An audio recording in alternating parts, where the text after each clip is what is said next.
Okay, this is part two. So we're learning about OCP. We're learning about pure O. So I'll say it again. Pure O, which stands for pure obsessive thoughts or pure obsessions. They're basically something that happens to people where they can't get a thought out of their head. For example, relating to violence or relating to religion, right? And it gets so bad. Sometimes people every 4 to 10 seconds have this thought.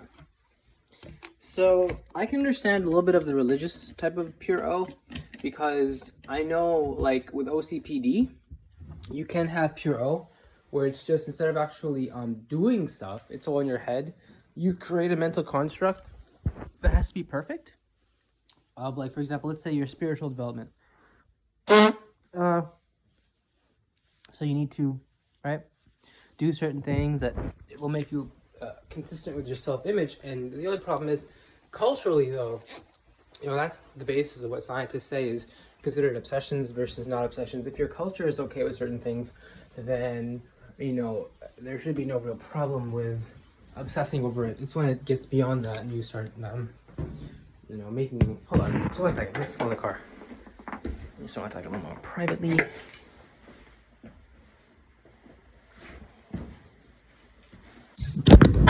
Oh, still here. All right.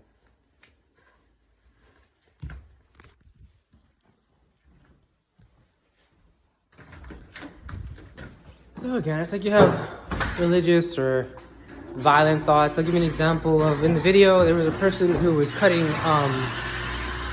stuff from her knife, and she thought she could, stab everybody. So this is a thought. I mean, we shouldn't judge these people. I mean, I have these thoughts too. Not necessarily of the same specific, though definitely of the same general category of, for example, if you walk near a playground or something, not even that, you just have obsessive thoughts like I'm a pedophile. Definitely have that thought from time to time. Not necessarily like, I stay away from knives because I ended up cutting myself when I used stained knives. So I kind of made this rule. I don't know. I just kind of had this. It just kind of. I don't know if it's kind of sound crazy. The voices actually guided me. The voices that I kind of hear sometimes guided me to stay away from knives because I guess I was cutting myself and I guess it was bothering them. Alhamdulillah. I'm not sure what to say about voices. This isn't a schizophrenia channel. I don't have schizophrenia, I believe, and I've been diagnosed with it. I just don't believe I have it. And what I just want to make clear is I'm not going to talk a lot about my voices on this channel. I don't think there's really... It's going to help. I mean, that's something for me. We'll see. That's something for me. It's more of like choking, exposure therapy, not like religious, spiritual, not religious type of stuff. Definitely not like occult or alternative science. Pseudoscience, stuff like that. So we try to keep it scientific here, guys. So yeah, that was that. I think now. Yeah, for me, all pure O is I would have certain also type of religious delusions where like I'm using delusions in air quotes because it's really hard. It depends who you ask if it's a delusion or not, and that's why I'm saying in air quotes. And I'm also saying this is something that I do experience from time to time. Like you have flashes of white light, or you feel like you're chosen, or you're good, or God's helping you, or the converse, God's punishing you, and you need to be closer to God, and then you say sorry for little things that apparently offended God, right? I can definitely understand that where he was coming from. Like I definitely, for example, want to stay in wudu all the time to not offend God. I want to always have good thoughts. I want to respect my parents. All these things, right? Wudu is just a ritual ablution you do. So it's not like these things are not. They're common. I'm having it too, So the person said, for example, he would see a cross, he would see an image of the Pope, he would see, white, I don't know, it was like a white spirit or something, right? And these are things that people see in their mind that contribute to their obsession because they create a world in their mind. right? Everybody has a role in their mind. People with OCPD and people, especially not people with OCPD, people who have pure O, people with OCD or OCPD, have this incredible mind imagination that allows them to carry. It allows them to be very intelligent. At least that's what I believe. That's what I've thought. People who have some sort of obsessive. At least I know for OCPD, there's more people are intelligent that have OCPD. And so I don't know. These people they seem like they just have a pure OCD. They didn't really talk more about OCPD. I'm telling you, it's very misunderstood, very not well known what OCPD is. It's just OCD, except you believe that what you're doing is good for you and it's consistent with your culture. Right? That's what OCPD is. So if you want to wash your hands 5 times a day because it's consistent with your culture, if you're Muslim, that's fine. If you're not Muslim and you want to wash your hands 5 times a day, and if you're not Muslim and you want to wash your hands 6 times a day or 1 time a day or 3 times a day, that's different as well, right? It has to be consistent with your culture. It has to be consistent with kind of like where you're coming from. And so that's the main difference. As I said, I definitely see where he's coming from, the second guy, about having these obsessive thoughts and definitely feeling he doesn't want to offend God. It's funny because he wasn't even a religious person. I was thinking this way when I was a religious person. I still do sometimes think this way. I don't want to disclose my level of spirituality or religiosity. I don't think that's important. What's important is that I definitely felt the way he felt from a Muslim perspective. So it just goes to show you that it is a mental thing. It's not like God's actually talking to us, or we're having these signs. It's a mental thing caused by our cells snapping and not snapping, firing synapses and firing and being active in this area rather than this area, creating these images in our heads, which I sometimes thought were hallucinations. They're images. They're images in your head. I'm not saying you don't have hallucinations. Moving on. There's something else I want to talk about, which is neglected and something that I guess sparked my interest again, and something that's a theme on this channel, which is how much mental illness is not discussed, how much there's a stigma towards mental illness, and something else I want to talk about, the lack of funding for mental illness. So, as I said before, there's a lack of kind of understanding. Like, no one wants to talk about mental illness. No one wants to talk about it. It's a drug. It's a downer. Anybody that wants to talk about it on mainstream media has to make it look sensationalized, and they want to make money off of it. You look at the movie the movie Aviator with Leonardo DiCaprio depicting the guy with OCD. That's so severe OCD. I mean, he's making it comical. Or that Dustin Hoffman in Rain Man with autism. That's the extreme stereotype, and that's how most people want to understand the world, in stereotypes, easy to understand, easy to digest, chicken nugget fingers type of way of learning. It's easy, pick it up, you understand it, and that's it. Unfortunately, these mental illnesses are much more complex and nuanced than that. There's a lot of overlap, especially with anxiety and depression. There's a lot of overlap. And if people don't want to talk about these things, they'll be misdiagnosing people. Like, oh, you're fine, you don't need anything, when in reality you're depressed.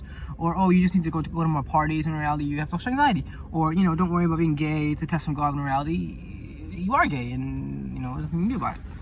So there's different things, we need to talk about these things. Talk.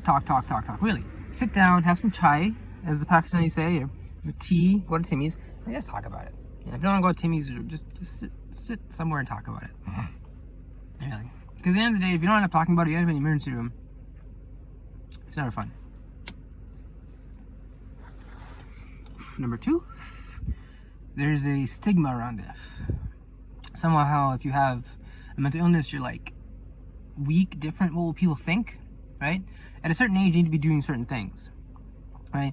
After 18, you gotta be willing to move out. It's a bit different in traditional cultures, maybe 22, 23, right? And if you're a woman, you get married, and that's the end of your life. If you're a man, you still have hope. Right? From 23 to about 27, your parents will be like, all right, now go, get a job and live on your own. Come back on the weekends. So by the age of 27, you need to be a full-formed adult. Doesn't matter if you have anxiety, doesn't matter if you have depression, doesn't matter if you have substance abuse, doesn't matter if you have psychosis. These are just these arbitrary marks we put. Society does it, non-traditional societies say 18 years. We say more like 27, just to give us a little more time. That's just how it is in the older world. And either way, these are arbitrary. That means nothing. There's people that are like 10 that are ready to move out. There are people like 30 that still live like, you know, they're 15.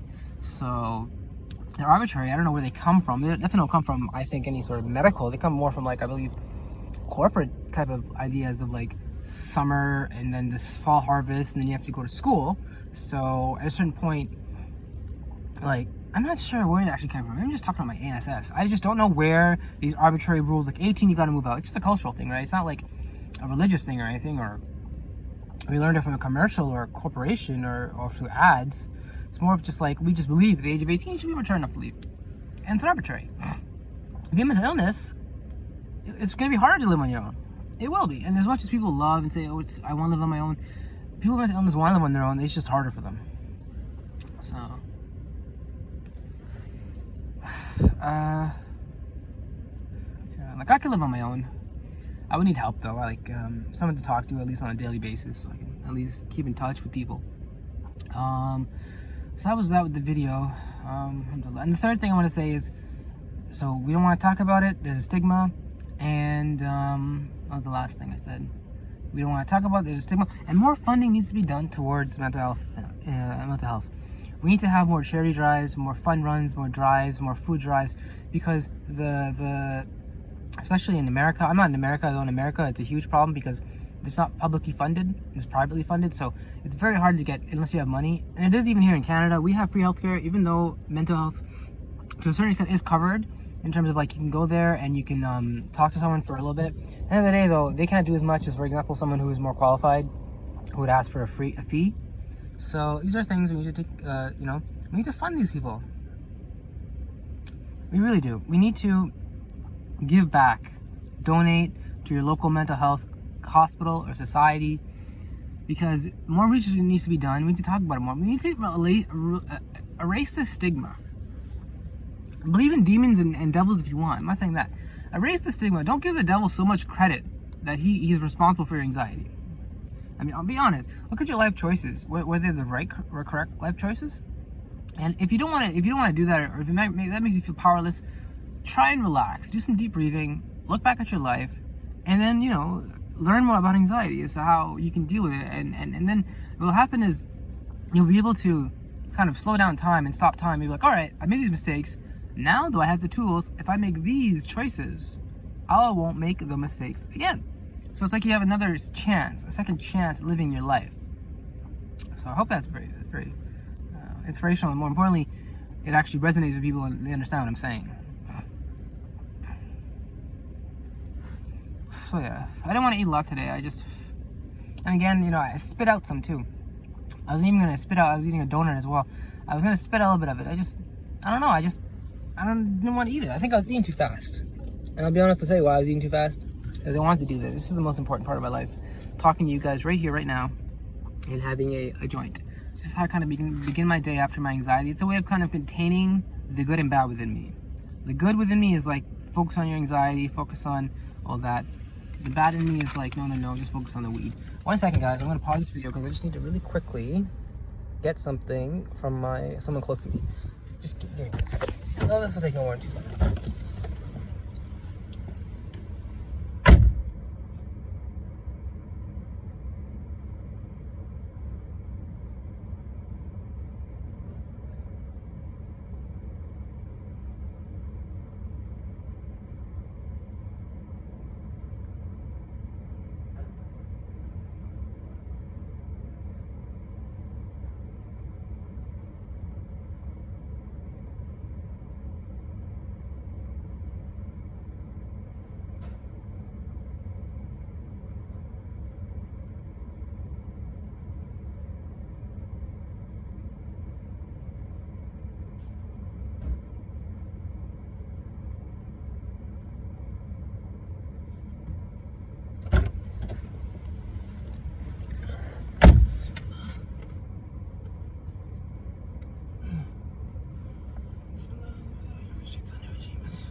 Hey guys, oh, I'm back. I'm just, I have to do something real quick. Not a big deal. Okay. So yeah, there should be more funding. There should be definitely more awareness. And the thing I want to say, there has to be more funding, more awareness and compassion for these people. Ugh. I forgot something that I'm looking for. And it's really annoying because I can't find it. It's semi-important. It's the adapter for. No, it isn't an adapter. No. This is all good. Sorry, I was looking for something and then realized what I already found it. And hold on. Testing. Still here, guys. Still here. All right. Okay. So as I said, you don't see a lot of funding for these things because no one wants to talk about it because it's a downer. Or if they are going to talk about it, it has to be sensationalized. And that shouldn't be right. I mean, that is kind of the world. It either is, fun or it has to be a downer, and therefore to keep someone interested, it's sensationalized. It's because there's not enough intelligent people in the world. People don't want to learn about the intelligent nuances of anything. If you do, go to school, right? So that you can learn it and then not ever use it. That's true. Like, there's things in school I learned that are fascinating.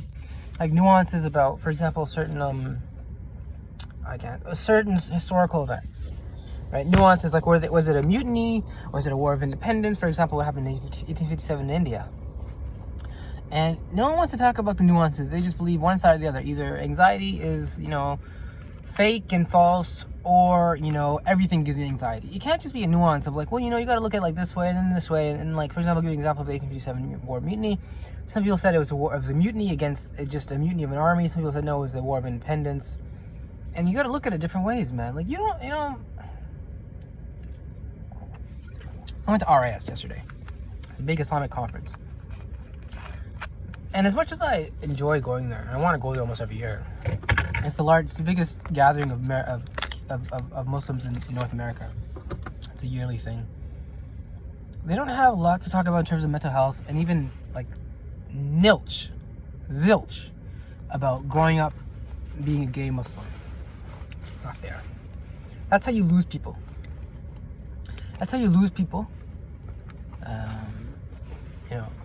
Really, I don't know what else to say. All right, so we're entering the 18 and older part of the video. If you're a child, please stop watching and go watch your Teletubbies or, I don't know, Hannah Montana. Go play some Black Ops. All right. So,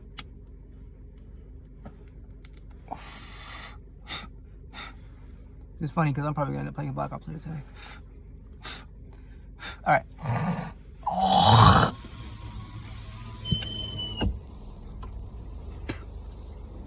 Alright.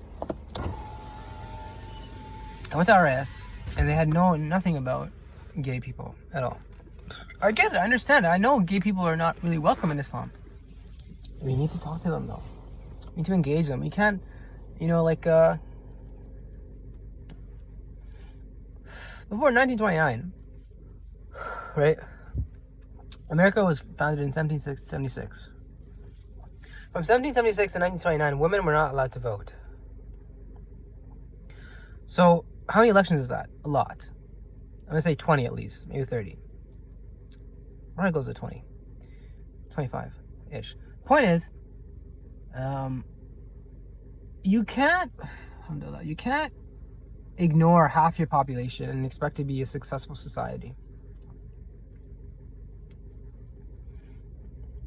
And I've heard statistics that 1 in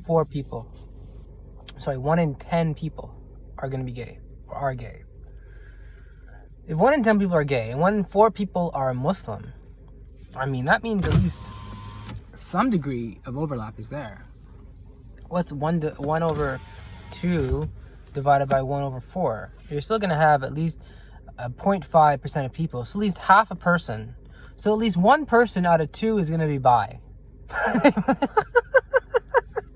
Does that make sense? At least 1 person out of 2, because it's half. You take 2 people, and 1 of them is bi. So for every 2 people in that conference, that means 2,500 people were bi in that conference. Okay, my math is really bad. You know, though, it's common though. Let's talk natural. Let's talk without any sort of hostility. It is natural to assume that there are going to be gay Muslims out there, and I would like to see some sort of rapprochement with them. So all I see is it's a test, like lying or stealing from your mother or cheating. I mean, spare us the grade school speeches. We know what's good and what's bad. We know it's not. We're supposed to pray. We know we're not supposed to steal. We know we're supposed to respect our mothers and give to charity and not lie and not practice evil witchcraft, or just be a normal regular person living their lives struggling. It's just that that's what I am. And when people learn of my homosexuality, they think I'm on some next level, like I am fully like need help, and I do. Can we not discriminate on the basis of sex though? I mean, it's 2018. That's my only concern. Like, I don't care if two gay guys walk into a mosque and do their prayers. I mean, it's not my problem. As long as you guys aren't bothering other people or smoking, drinking, you go to the mosque to go to the mosque. If you're gonna make out, go away. You know what I mean? And that's I would say the same thing for men and women. If they come together and they're all drunk and high and just doing nothing, and then they end up kissing and making out in the mosque, yes, I would be like, please leave, because I'm not discriminating on the basis of sex. I'm discriminating on the basis of what they're doing. They're against the behaviors. They're against the rules and regulations, right? It's public indecency, and it's just rude. You're gonna cause disturbing the peace. Why would you come to a Muslim mosque and drunk and high and trying to have sex with women? You know what I mean? It's rude. That's just here. You go to these so-called Muslim majority countries, which aren't Muslim at all. I mean, there's good Muslims in them. Please don't tell me they're Muslim majority countries and therefore they represent Islam or... That's the thing, they don't. When people say they do, they just don't. I mean, listen to Hamza Yusuf. He his corpus of knowledge is very important in terms of understanding what Islam is. And Islam is not this backwards crap you find, or like just because you have a penis, therefore you're more of a man. I mean, you're more of your head. You're more important. Ridiculous. You're discriminating on the basis of sex again. These are things we've learned we never do. We don't discriminate on the basis of sex, religion, creed, color, financial, intelligence, disability, sexual orientation, political ideology. Everyone is the same. They're equal for the law. That's a very important thing to talk about as well. It's in Islam. It's different. We have a we don't have a clear separation